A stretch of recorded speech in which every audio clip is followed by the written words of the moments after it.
Alhamdulillahi wahdah, wassalatu wassalamu ala man la nabiyya ba'dah, amma ba'd. Bapak-bapak dan teman-teman yang dimuliakan Allah Subhanahu wa taala, alhamdulillah atas nikmat dan karunia-Nya kita bisa bertemu kembali, belajar bersama, saling mengingatkan, membaca satu dua ayat daripada Al-Qur'anul Karim insyaallah, untuk mengambil fawaid atau faedah-faedah ringan dari ayat-ayat yang akan kita baca. Dan malam ini insyaallah kita akan sama-sama belajar membaca akhir 3 ayat terakhir dari surat Al-Ahqaf. Dengan demikian alhamdulillah perjalanan belajar kita sudah selesai 5 juz insyaallah. 5 juz ya. Semenjak bermula daripada program belajar awalnya. Baik. Kita baca surat Al-Ahqaf ayat 33 ya. Al-Ahqaf ayat 33. Baik. Allah Subhanahu wa taala berfirman setelah kita berlindung kepada Allah, a'udzubillahi minasyaitonir rajim. Awalam yarau anna Allah alladhi khalaqas samawati wal arda wa lam ya'ya bi khalqihinna ya biqadir ala an yuhyiya al-mauta. Bala innahu ala kulli syai'in qadir. Allah Subhanahu wa taala berfirman, dan apakah mereka tidak memperhatikan bahwa sesungguhnya Allah telah menciptakan langit dan bumi dan dia tidak merasa payah karena menciptakannya. Kuasa menghidupkan orang-orang yang mati. Ya, bahkan sesungguhnya dia maha kuasa atas segala sesuatu. Ayat yang mulia ini, Bapak dan teman-teman yang muliakan Allah Subhanahu wa taala, sebagaimana dinukilkan dari Al-Imam Ibnu Katsir, Al-Hafidz Ibnu Katsir rahimahullah, ketika beliau menafsirkan ayat ini, kata beliau rahimahullah bahwasanya ayat ini adalah khitab untuk orang-orang musyrik Makkah. Untuk siapa? Untuk orang-orang musyrik Makkah secara khusus. Dan 3 atau 4 ayat yang telah berlalu bersama kita, itu yang sudah kita belajar bersama kemarin, bagaimana Allah Subhanahu wa taala menyebutkan tentang kisah sebelumnya, yaitu tentang bangsa jin, segolongan dari bangsa jin yang mendengarkan Al-Quran ketika dibaca oleh Nabi SAW. Ya, ketika mereka mendengarkan Nabi SAW mendengarkan Al-Quran, membaca Al-Quran, maka mereka mendengar. Ya, mereka mendengar. Satu dengan yang lain saling memanggil. Satu dengan yang lain saling memanggil. Dan bahkan mereka mengatakan, sebenarnya Allah kisahkan, falamma hadaruhu qalu ansitu. Setelah dua jin yang sudah hadir, mereka memanggil yang lain. Ketika sudah hadir, mereka mengatakan, maka hendaklah kalian diam. Falamma qadaw wallau ila qaumihim mundzirin. Maka ketika mereka telah selesai mendengarkan Al-Quran, maka mereka segera kembali kepada kaum mereka, itu dari bangsa jin. Kisah ayat-ayat ini, teman-teman, disebutkan oleh Allah Subhanahu wa taala, di mana ayat ini turun di fase Mekah. Dan di fase Mekah itu sebelum Nabi SAW hijrah ke kota Al-Madinah. Dan ayat-ayat ini dibacakan oleh disebutkan oleh Allah Subhanahu wa taala di dalam wahyunya. Kenapa? Karena Nabi SAW tidak tahu bahwasanya ada segolongan bangsa jin yang mendengarkan Al-Quran. Kenapa? Karena prinsip dasar, dan ini bagian daripada akidah Ahlussunnah wal Jamaah As-Salafiyah, bahwasanya Nabi SAW, bahkan seluruh para Nabi, tidak tahu tentang perkara gaib. Perkara gaib yang tahu hanya siapa? Hanya Allah SWT. Wa indahu mafatihul ghaib. Dan di sisi Allah seluruh kunci-kunci kegaiban. Jadi hukum dasarnya, Nabi SAW dan seluruh para Nabi, hatta malaikat, para malaikat tidak tahu tentang perkara gaib, kecuali apa yang sudah diberitahu oleh Allah Subhanahu wa ta'ala. Illa man irtada min rasulin fa innahu ya'lamu, kecuali rasul-rasul yang diridai oleh Allah Subhanahu wa ta'ala. Para rasul baik itu dari para malaikat ataupun para rasul dari golongan manusia. Baik. Apa gunanya Allah Subhanahu wa taala kata para ulama? Apa faedahnya Allah Subhanahu wa taala menyebutkan tentang kisah para jin yang mendengarkan Al-Qur'an dari Nabi SAW kemudian mereka beriman. Dan setelah keimanan kokoh di dalam hati mereka, mereka langsung pulang ke kaum mereka memberi peringatan. Ya qaumana inna sami'na kitaban unzila min ba'di Musa musaddiqan lima baina yadayhi yahdi ilal haq wa ila tariqim mustaqim.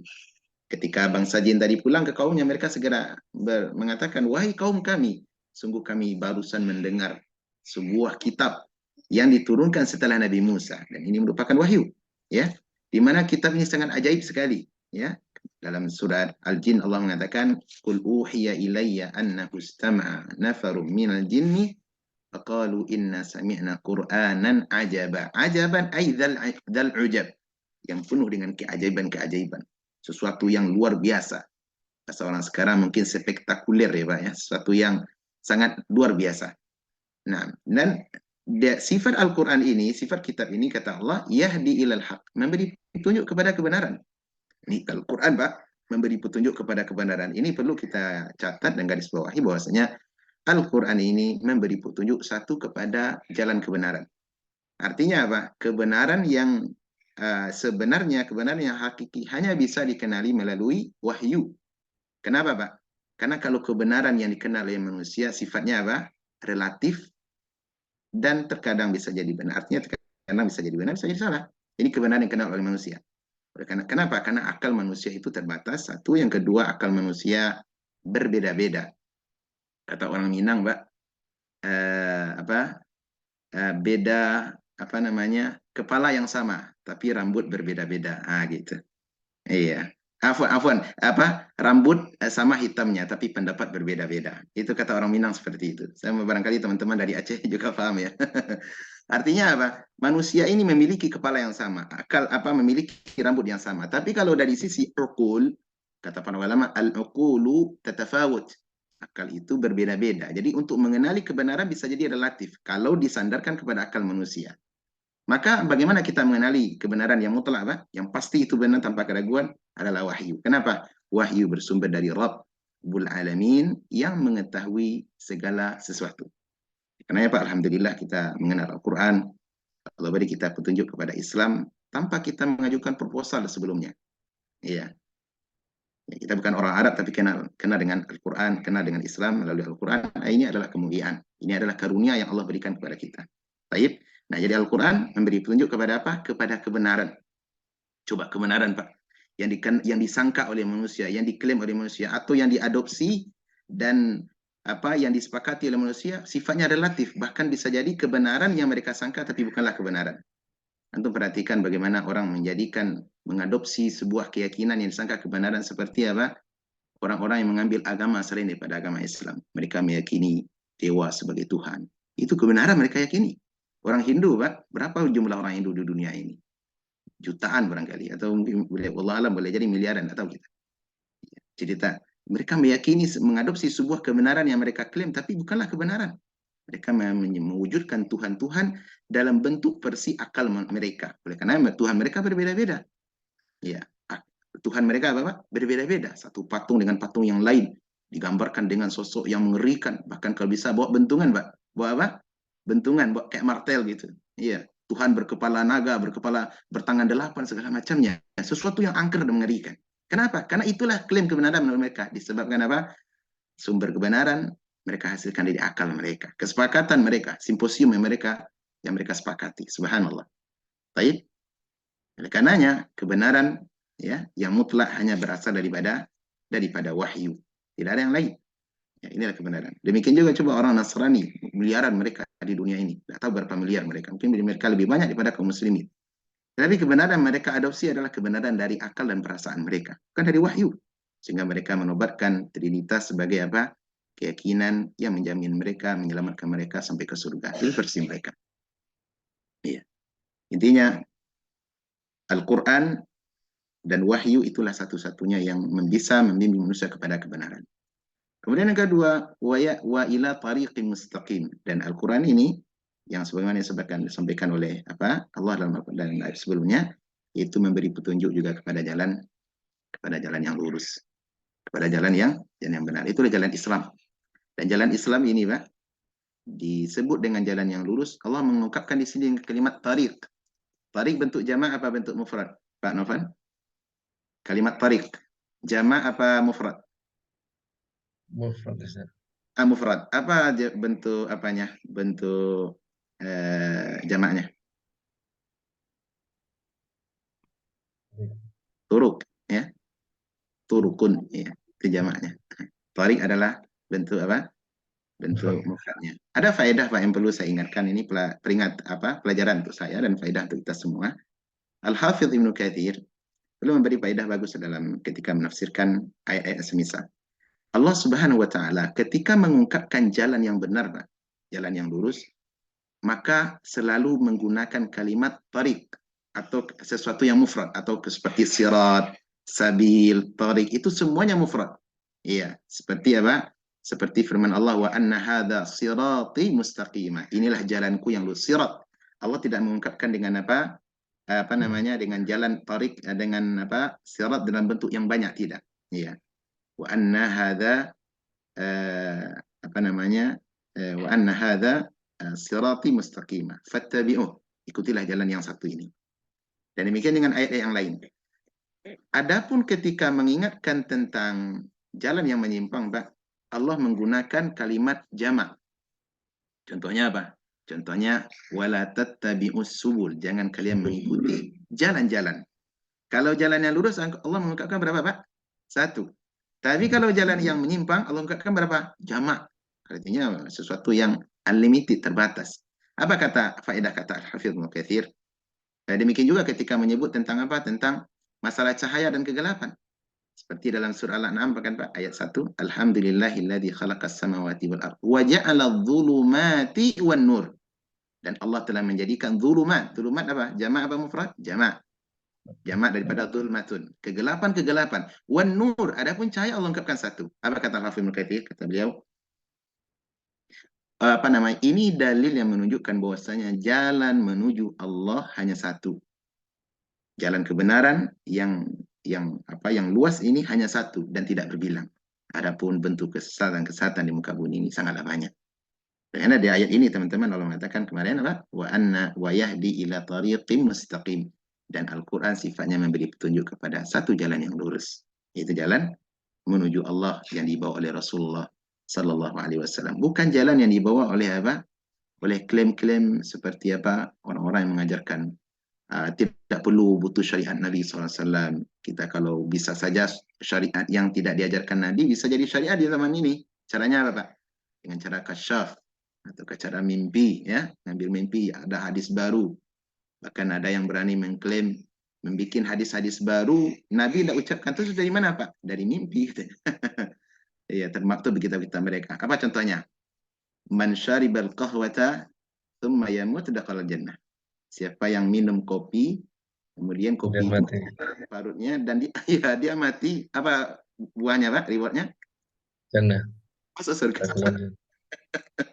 Coba segitunya orang berani membuat ajaran, Pak, memframing sebuah apa keyakinan itu dinisbatkan kepada Nabi SAW. Subhanallah. Nah, gitu. Padahal Nabi tidak ajarkan. Apalagi dengan orang-orang yang mengatakan saya tidak butuh syariat. Bahkan syariat ini bisa jadi batil di hadapan saya. Kenapa? Karena saya sudah sampai kepada tingkatan tertentu. Ada ma'rifat, ada hakikat. Kalau saya sampai ma'rifat itu, Pak, sudah lepas dari syariat. Ada banyak sekali. Nah, oleh karenanya, kalau kita bercermin kepada Al-Quran, maka kita akan menemukan dua tadi. Kebenaran yang mutlak, satu. Yang kedua, jalan yang lurus menuju Allah Subhanahu wa taala. Baik. Nah, faedah juga, apa korelasi ayat yang tentang al-jin kemarin yang disebutkan oleh Allah Subhanahu wa taala dengan ayat ini? Korelasi. Kenapa saya sebut ini, teman-teman? Karena kita tentang korelasi antara ayat sebelum dengan ayat sekarang. Di antara belajar tafsir kita dibimbing oleh para ulama, yaitu apa korelasi ayat ini dengan ayat sebelumnya. Nah, kalau di ayat sebelumnya Allah Subhanahu wa taala mengingatkan kepada kaum Quraisy, pertama untuk menghibur Nabi, karena surat ini turunkan ketika Nabi Shallallahu Alaihi Wasallam beliau ditolak oleh kaum Quraisy. Kemudian beliau berangkat ke Taif berdakwah kepada Bani Thaqifah. Mudah-mudahan kepala suku dan kaumnya mau menerima dakwah Nabi SAW mengajak kepada tauhid. Tapi justru di sana takdir berkata lain. Harapan tidak sesuai keinginan. Nabi justru ditolak sampai-sampai dia mengatakan, "Ama wajadallahu rasulan ghairak?" Apakah Allah tidak menemukan orang lain selain engkau untuk jadi rasul? Ini berat ya Pak ya, penghinaan ini pada Nabi. Akhirnya Nabi pun mau keluar sehingga kemudian tidak cukup itu, kepala suku justru mengumpulkan anak-anak, orang-orang gila untuk mengejar Nabi, dipukuli Nabi dengan batu, sendal, dan segala macamnya. Sampai Nabi kesedihan luar biasa.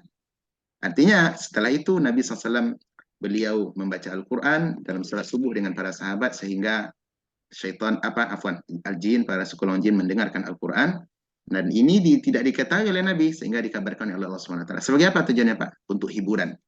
Dan yang kedua adalah sebagai pelajaran bagi kaum Quraisy Mekah. Artinya, wahai kaum Quraisy, kalau kalian tidak beriman kepada Muhammad, jangan engkau merasa sombong. Ada golongan sekelompok jin yang mereka beriman kepada Al-Quran dibawa oleh Muhammad. Baik, nah sekarang kita masuk ke ayat ini. Nah di ayat ini teman-teman, ayat 33, Allah ingin mengkhitab kembali kaum Quraisy Mekah akan membatalkan argumentasi mereka bahwasanya mereka tidak beriman dengan adanya hari berbangkit. Nah ini Pak, korelasinya, paham ya? Jadi kalau di ayat yang sebelumnya Allah ingin mengingatkan kalian tidak beriman kepada Muhammad, ada kaum jin yang tidak beriman. Baik, kalau di ayat ini kalau kalian mendustakan Muhammad dari sisi kalian tidak beriman kepada hari berbangkit sebagaimana yang dibawakan oleh disampaikan oleh Muhammad, maka ketahuilah ini hujah untuk kalian. Nah, Allah mengatakan awalam yaro. Tidakkah mereka memperhatikan? Kata Al-Hafidz Ibnu Katsir, siapa mereka? Haula'il munkiruna lil ba'tsi yaumal qiyamah. Ya, mereka itu adalah orang-orang yang mengingkari adanya hari berbangkit pada hari kiamat. Al-mustab'aduna liqiyamil ajsadi yaumal ma'ad. Kata Al-Hafidz Ibnu Katsir, mereka adalah orang-orang yang menganggap jauh bahwasanya menganggap mustahil jasad ini akan kembali berkumpul dengan ruh di hari kiamat nanti. Maka Allah mengkhitab, tidakkah mereka, maksudnya mereka siapa di sini? Orang-orang yang mengingkari hari berbangkit. Mengingkari hari berbangkit, teman-teman, bukan perkara kecil. Dalam Islam termasuk rukun iman yang keenam. Rukun iman yang kelima. Artinya apa? Andaikan semua orang beriman kepada seluruh rukun, tapi satu rukun batal, satu rukun tidak beriman, maka dia keluar dari Islam. Ini akidah, kesepakatan ulama umat ini. Baik. Nah, di antara kesalahan orang kafir Quraisy, teman-teman, kesalahan-kesalahan fatal mereka, yaitu mereka beriman kepada Allah Subhanahu wa taala, tetapi mereka tidak beriman dengan adanya hari berbangkit. Tidak beriman dengan adanya apa, Pak? Hari berbangkit. Pertanyaannya, Pak, adakah orang kafir Quraisy, orang Arab jahiliyah secara umum, mereka beriman tidak dengan kekuatan Allah? Beriman apa tidak, Pak Novan? Ya beriman dengan itu. Apa namanya? Misalkan dia ditanyakan siapa yang menciptakan bumi, dia menjawab Allah. Bagus ya. Berarti mereka beriman dong dengan kebesaran Allah, dengan kekuatan Allah. Baik. Kenapa mereka tidak beriman dengan ini? Dengan hari berbangkit? Kan Allah juga mengatakan bahwasanya hari berbangkit itu ada. Bagi saya mudah. Kata Allah, apa namanya, mengungkapkan dalam Al-Quran dan banyak ayat bahwasanya hari berbangkit itu mudah bagi saya. Iya, mudah bagi saya. Ya seperti halnya membangkitkan apa namanya Ya. rumput setelah datangnya hujan. Nah, iya, ungkapan semisal banyak sekali, banyak sekali. Nah, kenapa mereka tidak beriman? Karena mereka mengukur kemampuan Allah dengan akal mereka. Jadi bagi mereka suatu mustahil. Bagaimana ini? Apa namanya? Bagaimana nih kok bisa tulang belulang yang sudah apa namanya? Yang sudah hancur kok bisa kembali menjadi apa? Menjadi jasad yang utuh. Ini kan sesuatu yang mustahil, tidak masuk akal. Di saat yang sama ketika ditanya kepada mereka apa namanya? Qul man apa namanya? Wala in sa'altahum man khalaqas samawati wal ardh. Ketika ditanya kepada mereka, siapa yang telah menciptakan langit dan bumi? Menciptakan langit dan bumi, teman-teman, mana yang lebih sulit daripada membangkitkan orang yang sudah mati? Lebih berat, lebih susah menciptakan langit dan bumi, aturannya secara logika. Kenapa? Allah sudah katakan demikian dalam ayat di surat Ghafir, ala khalqus samawati wal arda akbaru min khalqin nas. Menciptakan langit dan bumi itu jauh lebih besar, kata Allah, daripada menciptakan ente, wahai manusia. Itu kata Allah kan.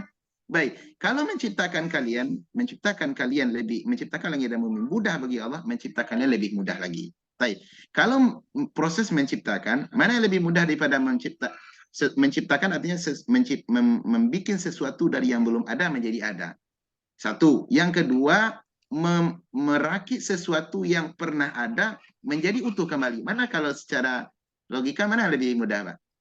Lebih mudah menciptakan merakit sesuatu yang sudah ada. Iya, ini merakit sesuatu yang sudah ada ini lebih mudah daripada menciptakan sesuatu yang belum ada sama sekali. Nah, Allah Subhanahu wa taala di sini ingin mengajak orang-orang Quraisy Mekah untuk apa? Untuk berfikir. Kata Allah Subhanahu wa taala, "Awalam yarau anna Allah khalaqas samawati wal arda." Tidakkah mereka memperhatikan bahwasanya Allah telah menciptakan langit-langit dan bumi. Langit-langit dan bumi. Walam ya'ya bi khalqihin, dan Allah tidak lemah di dalam apa? Di dalam menciptakan semuanya. Domir hunna di sini hinna ya. Ini kembali kepada as-samawat wal ard. Kenapa? Karena dia dalam bentuk jamak sigat jamak. Kan digunakan dengan hinna bi khalqin. Allah tidak lemah sedikit pun dalam menciptakan semuanya. Baik. Dan iya, sebenarnya keyakinan orang-orang Arab jahiliyah ini teman-teman, ini diadopsi dari keyakinan Yahudi. Kenapa? Karena orang Yahudi yang menyangka bahwasanya Allah itu lemah. Di antaranya kelemahan Allah adalah Allah lemah dalam menciptakan langit dan bumi hanya dalam 6 hari saja. Ketika hari ke-7 Allah masih butuh istirahat. Benar enggak? Ini klaim siapa, Pak? Klaim orang-orang Yahudi. Allah sebut di dalam surat Qaf ya. Walaqad khalaqnas samawati wal arda wa ma bainahuma fi sittati ayyam. Sungguh kami benar-benar telah menciptakan langit dan bumi dalam 6 masa. Wa ma massana min lughub, dan kami tidak ditimpa oleh lughub, yaitu capek setelah bekerja. Dia ada dua teman-teman, ada satu nasab, ada satu lughub. Kalau nasab artinya capek sedang bekerja. Bekerja itu capek enggak, Pak? Capek, Pak. Jadi kita sedang aktivitas, capek, maka itu disebut dengan apa? Dengan nasab. Capek sedang aktivitas. Adapun lughub, yaitu capek setelah bekerja. Dan ini ayat ini membantah akidah orang-orang Yahudi, di mana mereka mengatakan Allah menciptakan langit dan bumi dalam 6 masa. Di hari ke-7 Allah istirahat. Kapan Allah istirahat? Yaitulah hari Sabtu. Di hari Sabtu. Oleh karenanya orang Yahudi sampai sekarang mengadakan solidaritas, menghormati Tuhan capek. Sehingga mereka tidak boleh melakukan aktivitas pada hari Sabtu kecuali adalah melakukan ibadah saja. Nah, itu, Pak.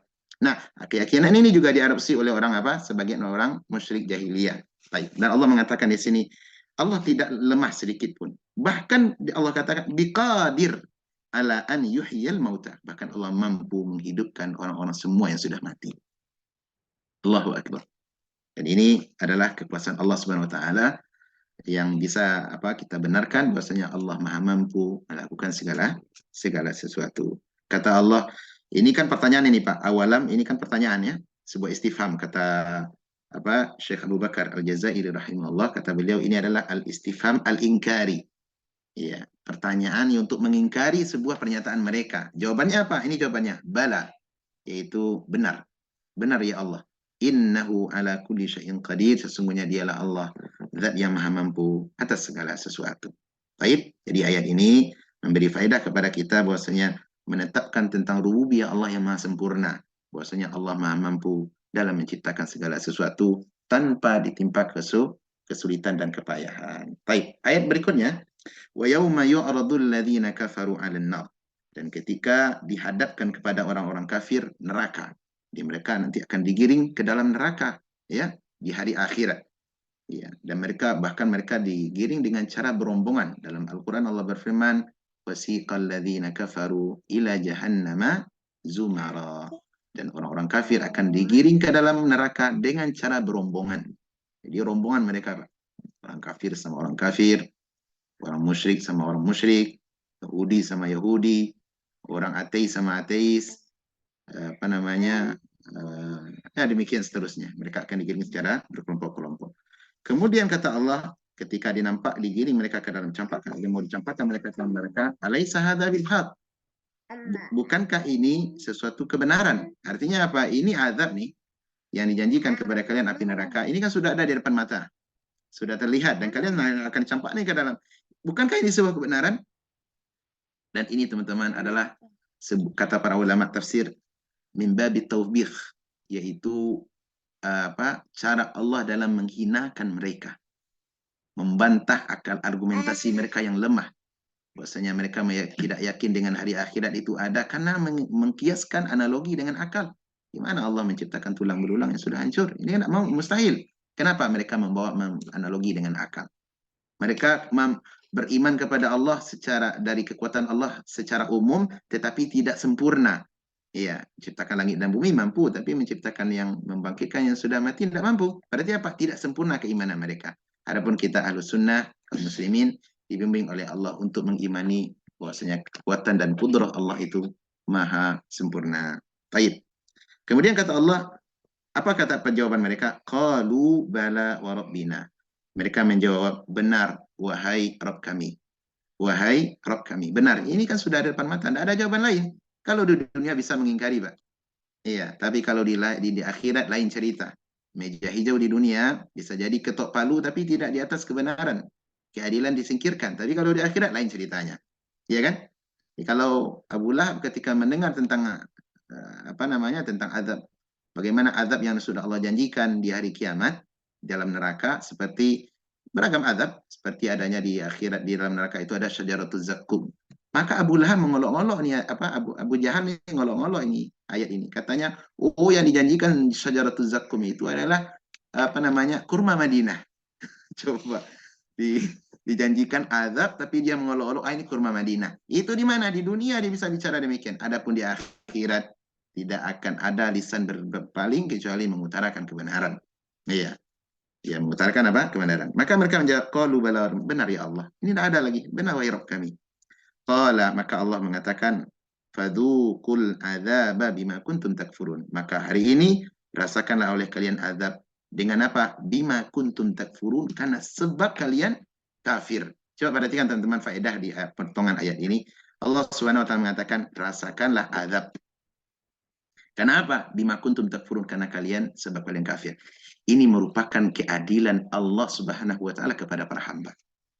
Allah menyebutkan di sini bima itu adalah sababiyah, yaitu karena sebab kalian kafir maka kalian diazab. Artinya apa? Allah adil dalam meletakkan sesuatu. Allah azab seseorang itu dengan apa? Dengan sebab musababnya. Mereka kafir diazab, tapi azab Allah ini apa? Azab Allah adalah dengan cara yang apa? Yang adil. Ini menunjukkan keadilan Allah. Karena orang diazab, teman-teman, itu karena mereka bersalah. Mereka dimasukkan ke dalam surga adalah karena karunia Allah. Perlu diulangi, seseorang diazab karena keadilan Allah Subhanahu wa taala. Adapun seseorang diberikan karunia surga adalah karena karunia Allah Subhanahu wa taala. Karena karunia. Kenapa? Karena satu kebaikan dilipat gandakan menjadi 10. Adapun kesalahan, satu kesalahan dibalas dengan kesalahan yang sama, tidak berlebih.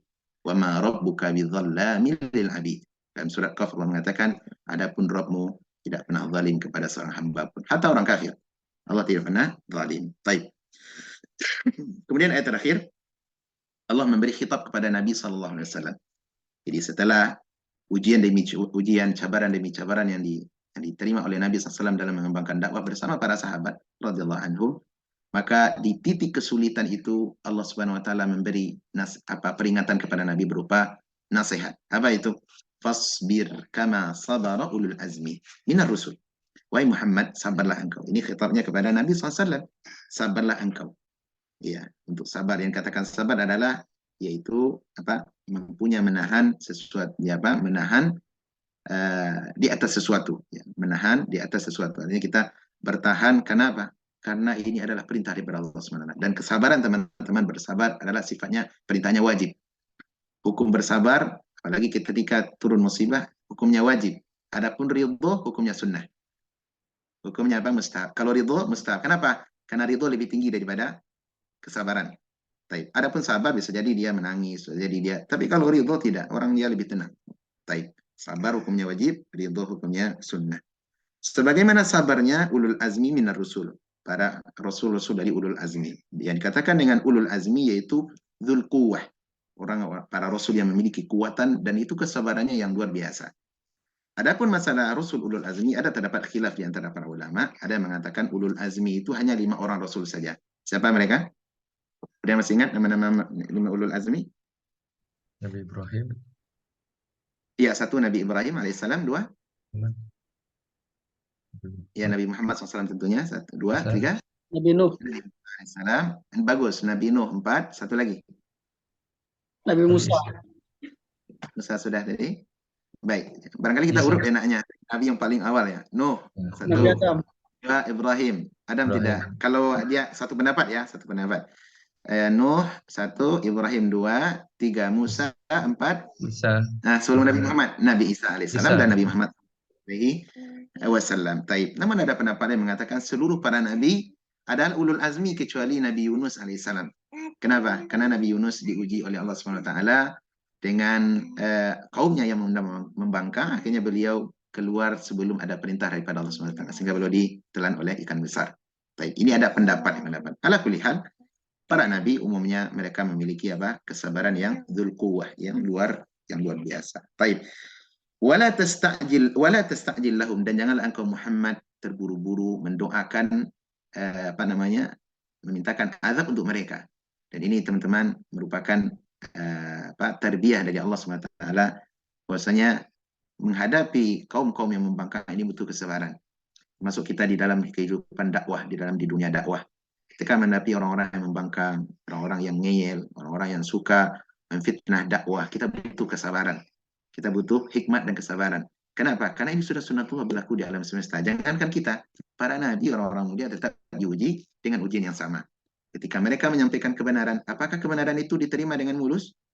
Dakwah mereka berjalan dengan lancar? Tidak. Justru ujian mereka jauh lebih berat daripada kita. Karena ini faedah dan nasihat untuk saya, kemudian juga untuk bapak dan teman-teman yang dimuliakan Allah Subhanahu wa taala. Dalam dakwah kita butuh kesabaran. Jangan terburu-buru, dan tidak semua kebenaran itu mesti kita sampaikan. Kadang kita perlu belajar tentang fikih, bagaimana cara berdakwah, terutama di masyarakat kita yang berbeda, Pak. Masyarakat kita yang berbeda, tingkat pemahaman mereka pun bertingkat-tingkat. Kadang bisa jadi mereka belum sampai pemahaman ini, maka perlu kita papah. Pak. Maksudnya perlu kita pahamkan pelan-pelan tentang kebenaran. Iya, dan hendaklah kita bersabar menghadapi sikap-sikap yang jahil dari orang-orang yang belum mengerti. Nabi, jangan buru-buru di dalam ingin menghasilkan dakwah sementara kita boleh jadi kita belum menempuh proses yang benar, atau boleh jadi kita belum diuji dengan ujian yang mungkin diuji dengan sedikit ujian. Aduhai, ujian kita sekarang Pak belum seberapa dengan ujian para nabi. Ya, karenanya perlu kita bersabar. Adapun apa yang dilakukan oleh orang-orang yang tidak bertanggung jawab, maka kita doakan kepada Allah, semoga Allah beri hidayah kepada mereka, dan kita tetap tidak lari dari garis dunia dakwah. Baik. Kemudian kata Allah Subhanahu wa taala, ka'annahum yawma yarawna ma yu'adun lam yalbathu illa sa'atan minan nahar atau illa sa'atan min nahar. Kata Allah Subhanahu wa taala, seakan-akan mereka, ya, maksudnya mereka siapa di sini? Itu orang-orang yang sudah akan disegerakan azab kepada mereka. Ketika azab sudah dinampak mereka akan diazab, itu kaum yang pembangkang. Maka ketika mereka melihat azab, ya, pada hari mereka melihat azab ini yang diancamkan kepada mereka, seolah-olah ya, ka'annahum lam yalbathu, seakan-akan mereka tidak tinggal di dunia ini illa sa'atan min nahar, kecuali sesaat saja. Maksudnya ayat ini bahwa ini menunjukkan dahsyatnya azab Allah Subhanahu wa taala. Penggalan ayat ini menunjukkan dahsyatnya azab yang diancamkan oleh Allah kepada orang-orang yang membangkang, terkhusus orang kafir, ya, orang-orang kafir dan orang yang layak mendapat azab, waliyadzubillah. Bagaimana mereka diuji oleh Allah Subhanahu wa taala dengan dengan kerasnya azab. Saking kerasnya azab itu, Pak, yang mereka lihat, yang akan mereka masuki, yang akan mereka rasakan dan terima, mereka menyangka hidup semasa di dunia itu hanya sebentar saja. Dan ini azab luar biasa. Ayat ini datang dalam hadis yang semisal. Dalam hadis Sahih Bukhari dan Muslim, Nabi Shallallahu Alaihi Wasallam pernah beliau bersabda bahwasanya yu'ta bi an'ami ahli dunya min ahli nar. Akan didatangkan nanti kepada Allah di hari kiamat di seorang hamba anak Adam yang paling an'am, yang paling hidupnya penuh dengan kenikmatan. Saking penuh dengan kenikmatan mereka, dia seakan-akan dia tidak pernah ditimpa kesulitan. Tetapi min ahli nar, tapi dia termasuk penduduk neraka. Kemudian kata Allah Subhanahu wa taala, fayasbigu, kata Nabi SAW, fayasbigu sibaghatan finnar. Kemudian dia dicelupkan oleh Allah ke dalam neraka 1 kali celupan. 1 kali celupan itu berapa jam itu, Pak? Hah? 1 kali celup. Ya sebentar. Mungkin thawani ya, kata orang Arab thawani. Berapa detik saja. Kemudian dia dikeluarkan dari neraka. Kemudian Allah Subhanahu wa taala bertanya kepadanya, "Ya bena Adam, wahai anak Adam, hal marra bika na'imun qat?" Apakah pernah berlalu tidak bersamamu di dunia dahulu nikmat walaupun sementara? Perhatikan Pak, faham kan hadisnya? Kata Nabi SAW, didatangkan orang yang paling nikmat hidupnya di dunia. Mungkin orang paling kaya lah. Siapa orang paling kaya sekarang Pak di dunia? Kalau dulu saya pernah dengar Bill Gates. Kalau sekarang siapa? Hah? Siapa sekarang? Atau yang punya Tesla itu ya? Yang punya Tesla ya? Yang kabarnya kemarin sudah berganti nama dengan apa? Sunnah. Dengan Sunnah Qatar ya? Subhanallah. Baik. Didatangkan mereka yang paling nikmat hidupnya di dunia. Sudah serba berkecukupan, mungkin jarang sakit ya. Kalaupun ujian tentu ada ya, tapi mereka mungkin paling nikmat hidupnya di dunia. Kemudian mereka dia dicelupkan ke dalam neraka 1 kali celupan, kemudian diangkat dan ditanya, pernah enggak dulu dapat nikmat di dunia? Apa jawabannya teman-teman? La wallahi ya Rabb, ma marra biya na'imun qad. Demi engkau ya Rabb, demi engkau wahai Allah, tidak pernah saya merasakan nikmat di dunia walaupun sesaat. Coba, apa faedahnya, Pak? Dicelupkan ke dalam api neraka 1 kali celupan, kemudian diangkat, melupakan. Hal itu sesaat itu, azab yang sesaat itu cukup melupakan seluruh nikmat yang pernah kita terima di dunia. Seakan-akan hidupnya adalah duka dan duka. Ini menunjukkan betapa dahsyatnya azab itu. Coba perhatikan Allah mengatakan di sini, wa yauma yu'radul ladzina kafaru 'alan nar. Ketika mereka dihadapkan ke dalam neraka, atau ka'annahum yauma yarawna ma yu'adun, ketika mereka melihat apa yang sudah dijanjikan oleh Allah dulu di dunia yang mereka dustakan berupa azab-azab, lam yalbathu illa kita dulu di dunia tinggal saya sementara saja. Ya. Sementara saja. Illa sa'atan min nahar, kecuali sementara saja. Demikian dahsyatnya azab, teman-teman. Adapun surga justru kebalikan, di mana nikmat surga ketika di hadis yang sama Allah datangkan bi asyaddi bu'san min ahli jannah, dihadapkan orang yang paling sulit hidupnya di dunia, tapi dia termasuk penduduk surga. Mungkin orang mukmin yang papa ya Pak ya, orang muslim mukmin yang papa banyak di dunia, banyak orang miskin, mungkin dia tidak memiliki status sosial yang elok. Kalau dia bicara mungkin tidak didengar orang. Kalau umpama dia hadir dia sama saja orang miskin, tapi dia memiliki keimanan yang bagus, akidah yang lurus kepada Allah SWT, sehingga dia masuk ke dalam surga. Nah, ketika itu fayasbigu sibghatan fil jannah, dimasukkan ke dalam surga sebentar, kemudian diambil keluar lagi. Ditanya, hal marra bika bu'sun qat? Dulu pernah enggak sulit di dunia? Apa jawaban penduduk surga tadi, Pak, yang orang yang sulit tadi? Ya, setelah masukkan ke dalam surga, tarik keluar, ditanya, pernah dulu sulit di dunia? La wallahi ya Rabb, demi engkau ya Allah, tidak pernah. Ma marra biya bu'sun qat, dulu di dunia aku tidak pernah sulit. Artinya apa, Pak? Kenikmatan surga 1 kali masuk sebentar ke dalamnya, ya, kemudian dikeluarkan kembali, itu sudah cukup melupakan seluruh tangisan dan kesulitan yang ada di muka bumi ini. Karena itu Pak, kita sebagai muslim, ini nasihat untuk saya dan kita semua, perlu kita bersabar di atas kebenaran, bersabar di dalam menjalani kehidupan, dan bersabar di atas dakwah sampai kita bertemu dengan hari yang sudah dijanjikan. Baik. Kemudian kata Allah SWT, fahal yuhlaku illal qaumul fasikun. Dan kata Allah, inilah suatu pelajaran yang cukup. Ya. Ini adalah suatu pelajaran afwan, itu kalimat balag ya. Kata Allah Subhanahu wa taala, ini adalah pelajaran yang cukup. Kalimat balag maksudnya Al-Qur'an. Kata para ulama tafsir, kalimat balag adalah Al-Qur'an. Al-Qur'an ini adalah balag, yaitu sesuatu yang disampaikan. Ketika dia disampaikan nanti tergantung orang yang menerima, objek yang menerima. Adakala bejananya bersih, maka dia akan mudah tersentuh dengan Al-Qur'an. Tapi ketika bejana itu sudah kotor, terus dipenuhi dengan syahwat dan maksiat, maka yang terjadi adalah penolakan. Yang terjadi apa, Pak? Penolakan. Dan Al-Quran ini sifatnya adalah mesti disampaikan. Mesti disampaikan dengan pemahaman yang benar. Ya, Nabi SAW mengatakan, "Ballighu anni walau ayah." Ya, Ya, wahdithu an bani Israil wala hajar wala haraj.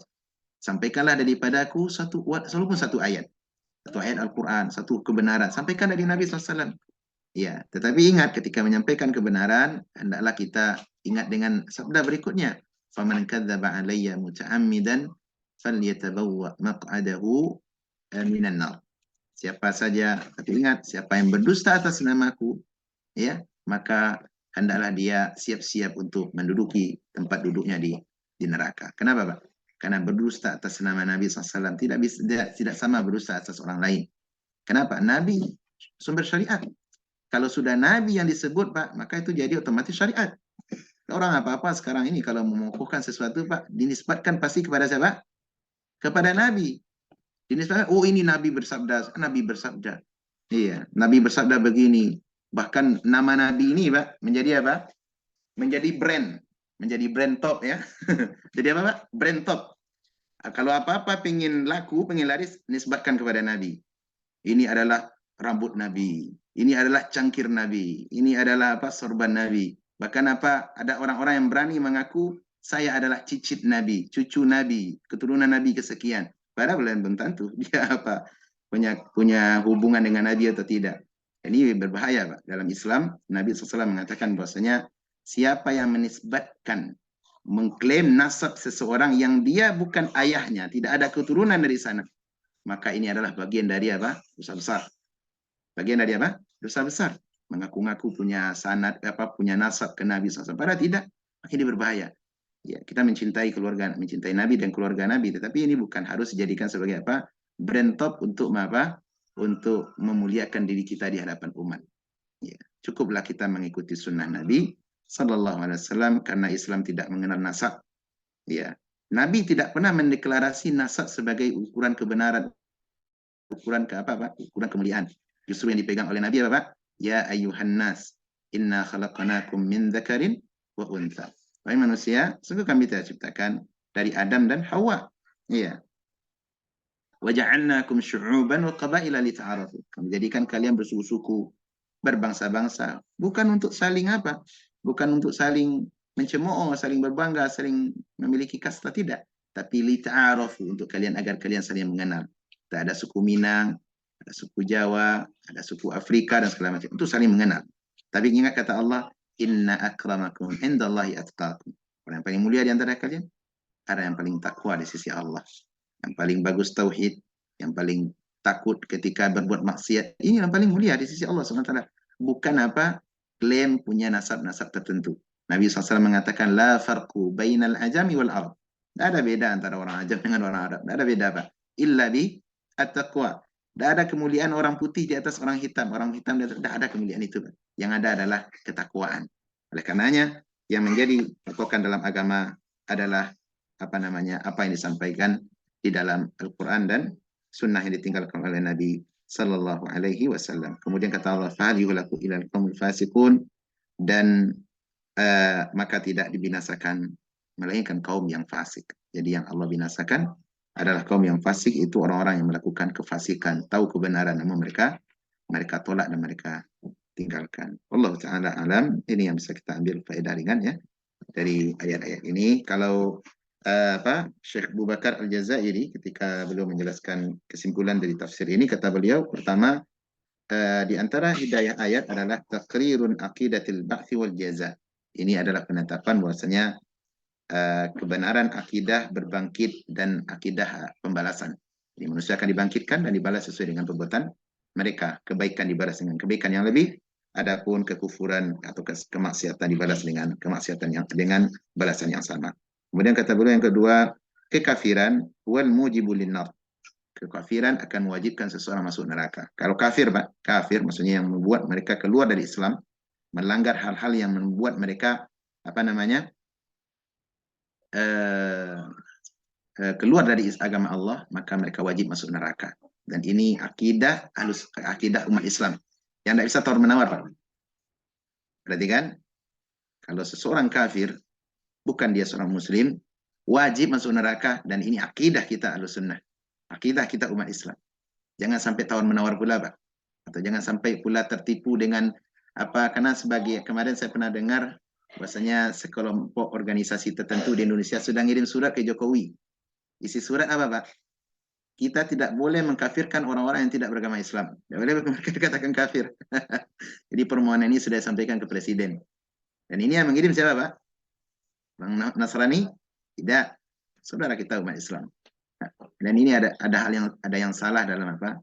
Dalam cara beragama, manhaj dan akidah mereka. Kita katakan Yahudi, Nasrani kafir. Mereka orang kafir, bukan orang Islam. Bukan mungkin jangan katakan kafir, udah katakan non Muslim. Iya. Kalau non Muslim di dunia, kaidahnya apa, Pak? Non Muslim di dunia, non surga di akhirat, gitu ya. Non Muslim di dunia, non surga di akhirat. Iya. Baik. Kemudian kata Syekh Abu Bakar Jazairi rahimahullah, wujub sabr ala ta'at fi'lan. Kewajiban bersabar di dalam melakukan ketaatan. Wa anil ma'asi tarkan. Ya, dan adapun maksiat adalah wajib untuk kita tinggalkan. Iya, wajib untuk kita tinggalkan. Demikian teman-teman, semoga bermanfaat ringkasan daripada penjelasan tafsir ringan tentang ayat ini. Semoga bermanfaat untuk kita semua dan kita baca tilawah. أعوذ بالله من الشيطان الرجيم أولم يروا أن الله الذي خلق السماوات والأرض ولم يعي بخلقهن بقادر على أن يحيي الموتى بلى إنه على كل شيء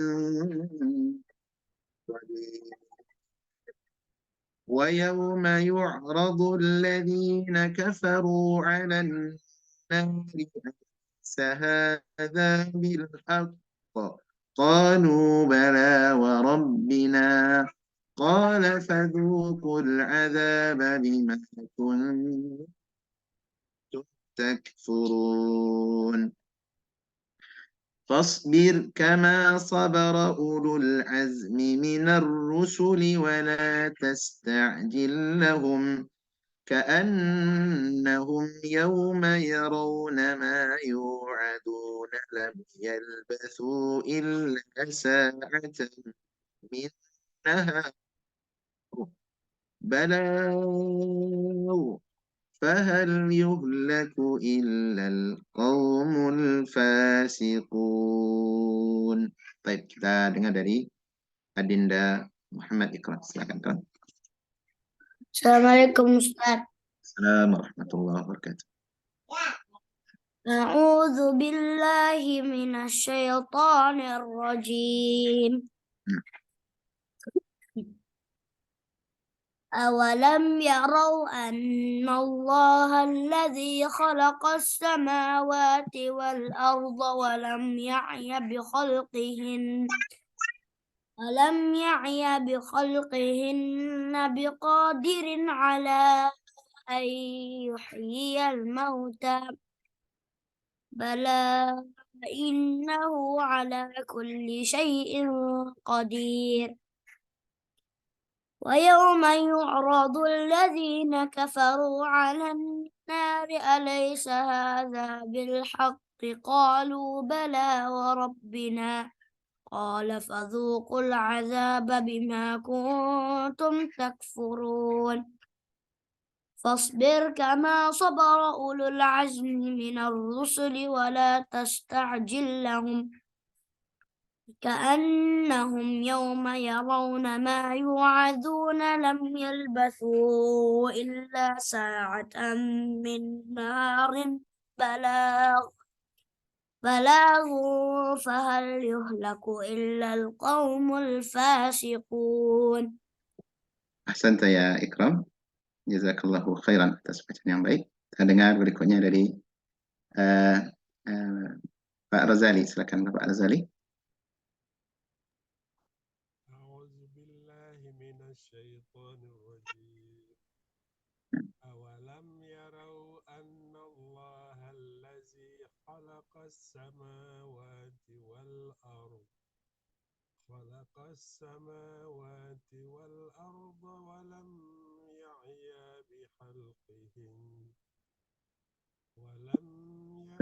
Maaf, agak kecil suara Bapak Razali ya. Kurang terdengar apa?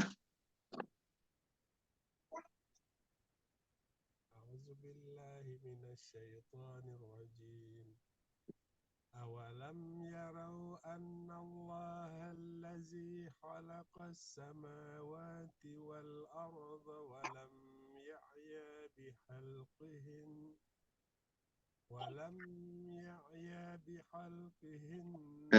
Kalimat Yahya Bapak Razali tidak dibaca dengan mat ya. Jadi walam ya bi khalqihim, ya-nya dibaca cepat.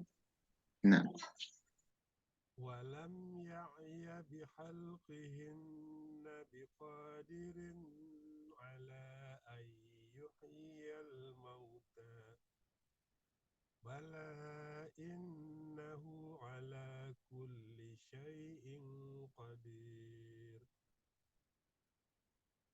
ويوم يعرض الذين كفروا على النار أليس هذا بالحق قالوا بلى وربنا قال فذوقوا العذاب بما كنتم تكفرون.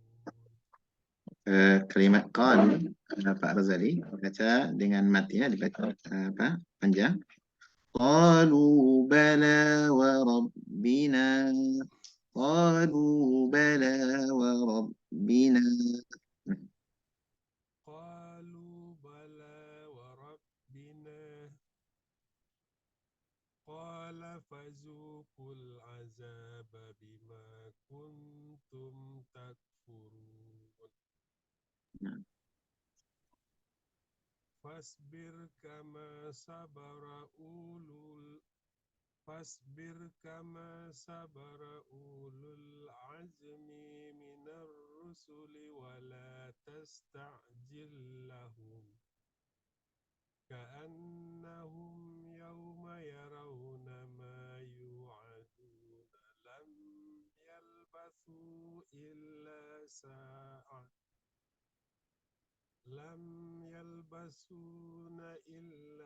لم يلبثوا إلا ساعة من نهار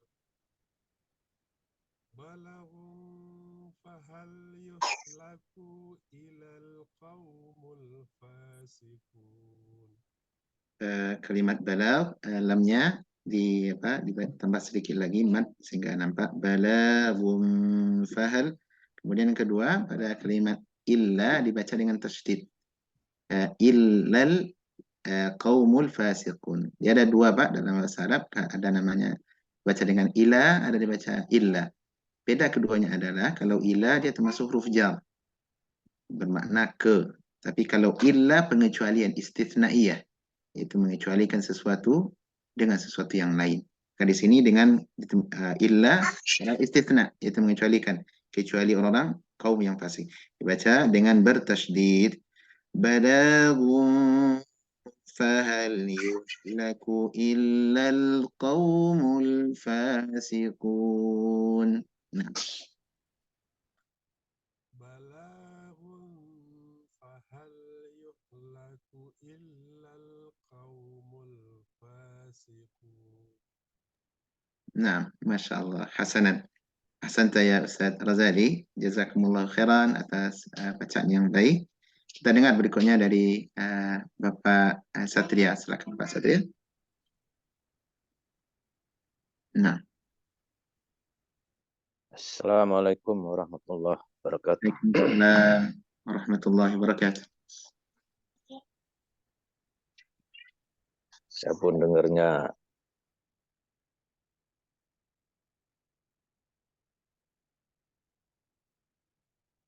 minasyaitonir rajim. Awalam yarau annallaha allazi khalaqas samawati wal arda walam ya bi khalqihinna biqadirin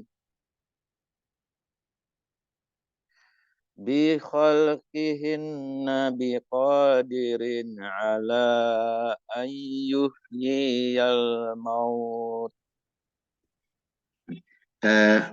sedikit Bapak Satria, diulang dari walam ya'ya. Huruf ya yang kedua tidak dibaca dengan mad, jadi dibaca cepat tanpa dibaca panjang ya.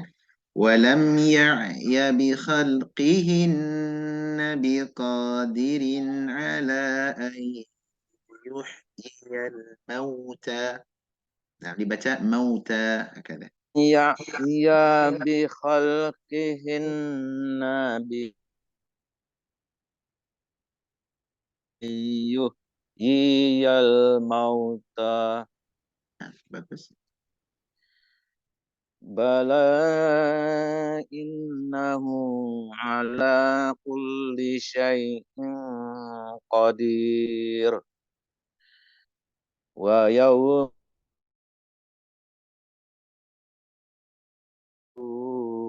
'alan nar. Alaysa hadza bil haqq. Syarat ini pada ketika waqafa dibaca bil haqq. Jadi ini disebut dengan qalqalah kubra. Ini qalqalah yang besar. Kenapa? Karena dia huruf qaf dengan bertasydid. Jadi kita harus membaca dengan bil haqq. Jadi akan ditekan sedikit, ditahan sedikit, kemudian baru lepas. Kuat sekali lagi. ويوم يعرض الذين كفروا على النار أليس هذا بالحق Nah, Masya Allah. Ahsant.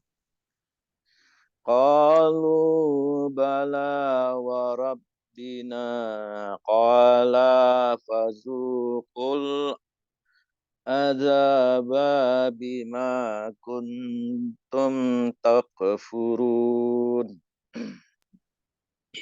Takfurun. Fasbir kama sabara ulul azmi minar rusillahum Nah, ka'annahum yawma yarawna ma yu'aduna wal hum yawma yarawna ma yu'aduna. Ma yu'aduna. كأنهم يوم يرون ما يوعدون لم يلبثوا إلا ساعة من نهار ولكم فهل الفاسقون. Nah, Masya Allah. Ahsan saya Ustadz Satria. Jazakallahu khairan. Kita dengar berikutnya dari Abang Andrian. Silakan Bang Andrian. Nah, fadal Bang Andrian. Assalamualaikum warahmatullahi Assalamualaikum wabarakatuh. warahmatullahi wabarakatuh. Hayakumullah Bang Andrian. Silakan. أعوذ بالله من الشيطان الرجيم. أولم يروا أن الله الذي خلق السماوات والأرض ولم يعي بخلقهن بقادر على أن يحيي الموتى بلى إنه على كل شيء قدير. ويوم يعرض الذين كفروا على النار أليس هذا بالحق قالوا بلى وربنا قال فذوقوا العذاب بما كنتم تكفرون. فاصبر كما صبر أولو العزم من الرسل ولا تستعجل لهم كأنهم يوم يرون ما يوعدون لم يلبثوا إلا ساعة من نهار بلاغ فهل يهلك إلا القوم الفاسقون. Masya Allah. Hasanan ya Bang Andrian. Jazakallahu khairan. Jazakallah khair. Kita dengar dari Bapak Abu Mirza. Silakan Pak Nova. أعوذ بالله من الشيطان الرجيم أولم يروا أن الله الذي خلق السماوات والأرض ولم يعي بخلقهن بقادر على أن يحيي الموتى بلى إنه على كل شيء قدير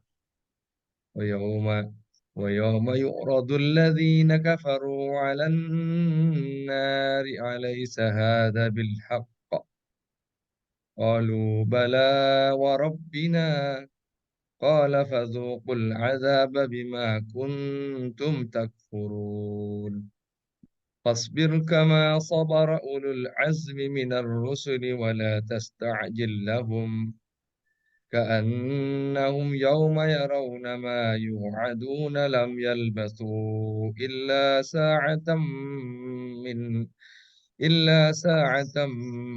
من نهار بلاغ فهل يهلك إلا القوم الفاسقون. Masya Allah. Hasanan ya Pak Mirza. Jazakallah khairan atas bacaan yang baik. Kita dengar berikutnya dari Abu Ikram. Silakan betul. أعوذ بالله من الشيطان الرجيم أولم يروا أن الله الذي خلق السماوات والأرض ولم يعي بخلقهن بقادر على أن يحيي الموتى بلى إنه على كل شيء قدير ويوم يعرض الذين كفروا على النار أليس هذا بالحق قالوا بلى وربنا قال فذوقوا العذاب بما كنتم تكفرون اصبر كما صبر أولو العزم من الرسل ولا تستعجل لهم كأنهم يوم يرون ما يوعدون لم يلبثوا إلا ساعة من نهار بلاغ فهل يهلك إلا القوم الفاسقون. Baik, Masya Allah. Jamil. Santai ya Pak Ikram. Jazakumullah khairan atas bacaan yang baik. Kita sudah baca semua ya Pak? Ada yang belum? Sudah ya? Sudah, Ustaz. Alhamdulillah. Nah, baik. Demikian teman-teman. Sampai di sini kalau ada pertanyaan kami persilahkan. Allah Ta'ala a'lam.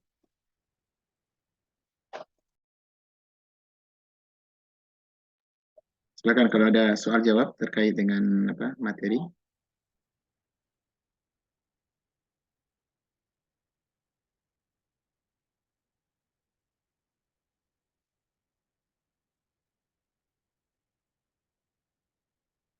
Kemarin ada pertanyaan dari Bapak itu yang belum kita jawab, dari Bapak Hari ya. Pertanyaan beliau adalah, apakah Nabi SAW diutus kepada dua bangsa, Ats-Tsaqalain. Satu adalah bangsa jin, dan satu lagi kepada bangsa manusia. Pertanyaan Pak Hari kemarin, apakah Nabi SAW pernah langsung berdakwah sebagai da'i langsung kepada bangsa jin? Kalau yang di surat Al-Jin, termasuk di surat yang ayat yang telah berlalu bersama kita, Nabi SAW tidak tahu ketika belum membaca Al-Quran, ternyata jin sedang menerima dakwah dari beliau. Ya, di antara dalil yang menunjukkan tidak tahu kan Allah yang mengabarkan. Surah Jin Allah mengatakan, Qul uhiya ilayya. Katakanlah Muhammad, berarti Nabi tidak tahu sebelumnya. Wa idh sarafna ilaika nafaran minal jin. Ingatlah ketika kami hadapkan kepada engkau sekelompok dari jin. Berarti Nabi tidak tahu. Baik. Nah, pertanyaannya, adakah Nabi SAW pernah berdakwah langsung kepada bangsa jin sebagai dai yang berdakwah? Ya, maka jawabannya ada. Jawabannya ada. Hal ini sebagaimana disebutkan oleh Al-Imam Ibnu Hibban dalam Sahih beliau. Kemudian juga riwayat ini diriwayatkan dari sahabat yang mulia Abdullah ibnu Mas'ud radhiyallahu anhu. Beliau pernah mengatakan suatu kali, kami pernah kehilangan faqadna Nabi sallallahu alaihi wasallam. Kami pernah kehilangan Nabi suatu malam. Kemudian para sahabat mencari Nabi SAW tidak ketemu. Ya, Nabi SAW hilang dari ketika bersama sahabat, tiba-tiba tidak diketahui kemana arah beliau. Maka para sahabat mencari beliau karena khawatir terjadi sesuatu kepada Nabi SAW. Kemudian tidak lama setelah itu Nabi muncul, kemudian beliau mengatakan para sahabat berkata kepada Nabi SAW, ya Rasulullah, ya kata Abdullah bin Mas'ud, faqadna bik, kami kehilangan engkau dan kami khawatir terjadi sesuatu kepadamu. Maka Nabi SAW belum menjawab, atani da'iyul jinni fadhahabtu ma'ahu faqara'tu alaihimu al-Qur'ana. Telah datang kepadaku seorang dai, seseorang dari kalangan jin yang memintaku, mengajakku pergi bersamanya sehingga aku berangkat dengan jin tadi kepada kaum jin pula, ya. Kemudian kata Nabi SAW, faqara'tu alaihimul Qur'ana, aku membacakan Al-Quran kepada mereka. Ya, riwayat yang sahih disebutkan oleh oleh Imam Al-Aini dalam Nukhbatu Al-Fikar, Nukhabu Al-Afkar. Kemudian juga disebutkan oleh Ibnu Hibban di dalam sahih beliau dengan sanad yang sahih. Baik, ini dalil teman-teman bahwasanya Nabi SAW juga pernah berdakwah kepada jin secara langsung.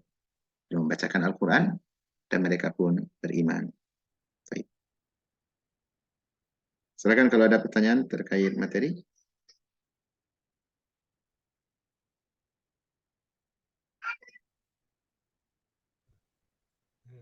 Nah, ya Pak, silakan Pak, silakan. Di Mekah itu saya pernah singgah, katanya masjid jin. Suara Pak Arzali kecil ya, saya dengar. Gimana teman-teman, dengar suara Pak Arzali kencang apa kecil? Masih kecil, Nggak kedengaran. Masih kecil ya Pak. Mungkin bisa di setting atau? Ya, halo.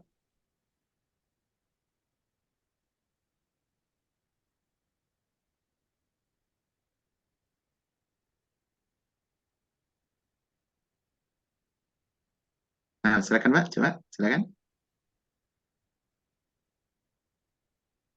Mungkin hilang ya. Gimana Pak, dengar suara beliau? Nggak dengar. Mungkin nggak dengar ya.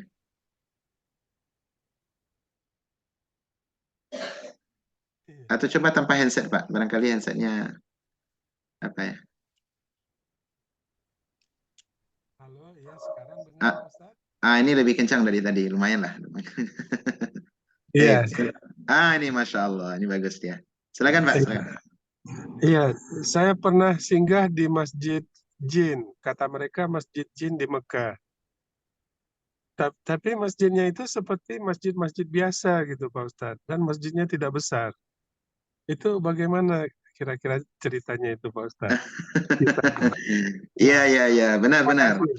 Bagus, Barakallahu fiik. Terima kasih Pak Rozali. Saya pernah juga kemarin lihat lewat di situ, Masjid Al-Jin itu di bagian Gaza ya Pak, bagian Gaza. Nama daerah kalau umpama stasiun bus yang ngumpul di situ Gaza namanya. Kalau kita kan ke polisi ini apa nama wilayahnya Gaza. Nah, kalau kita masuk ke Gaza, jalan sedikit ke depan itu ketemu Masjid Al-Jin. Masjid kecil ya Pak? Iya. Baik. Masjid Al-Jin itu wallahu alam, saya tidak tahu bagaimana sejarahnya, tapi dilakopkan dengan nama Al-Jin. qila, kita katakan ada yang mengatakan, tapi saya tidak tahu Pak ini kebenarannya, wallahu alam, saya tidak memastikan. Ada yang mengatakan bahwasanya Masjid Al-Jin itulah tempat jin dahulu berbaiat kepada Nabi SAW. Tapi saya tidak tahu asal muasal cerita ini, dan saya dengar pun langsung dari orang Saudi. Orang Saudi, saya pernah tanya gimana nih kok bisa ceritanya nama masjid ini Masjid Al-Jin. Katanya ya disitulah jin dahulu berbaiat kepada Nabi Sallallahu Alaihi Wasallam untuk menerima keislaman dakwah yang dibawa oleh Nabi. Tapi saya tidak tahu apakah ada korelasi dengan yang kita bahas sekarang. Saya tidak mengetahui, wallahu alam. Nah gitu Pak. Saya tidak tahu. Dia namanya ada ya Masjid Al-Jin. Sampai sekarang masih ada tuh, masih kecil. Bahkan Iya. kalau umroh pasti mereka kadang foto-foto di situ. Jadi sebagai tempat ya kayak inilah situs bersejarah gitu Pak ya. Namun apakah benar itu tempat dahulu jin berbaiat, kami tidak mengetahui secara benar, secara pasti. Allah. Bahkan ada yang mengatakan Pak Razali, saya dengar juga dari salah satu sopir kemarin ya, Saik dari Saudi, ini masjid katanya beberapa tahun yang lalu, kalau ada orang yang tidur di sana malam, itu paginya sudah nemukan subuh sudah nemukan dirinya di luar. Itu qila wakal Pak, kabar qila wakal artinya kata tak benar tak tahu kita. Terima kasih Pak Ustaz. Ya, sama Pak Razali. Allahu a'lam. Baik, ada pertanyaan lain silakan. Yang bersinggungan dengan materi. Nah, jika tidak, maka alhamdulillah kita cukupkan sampai di sini. Semoga bermanfaat apa yang kita baca bersama dan kita dengar, dan semoga tercatat sebagai ibadah yang tersimpan di mizan hasanat kita masing-masing. Saya ucapkan terima kasih kepada Abu Ikram dan kawan-kawan atas kebersamaan dan perhatiannya. Kita tutup majelis kita dengan doa kafaratul majlis. Subhanakallahumma wa bihamdik, asyhadu an la ilaha illa anta, astaghfiruka wa atubu ilaik. Mohon maaf jika ada kesalahan. Wassalamualaikum warahmatullahi wabarakatuh. Waalaikumsalam. Waalaikumsalam warahmatullahi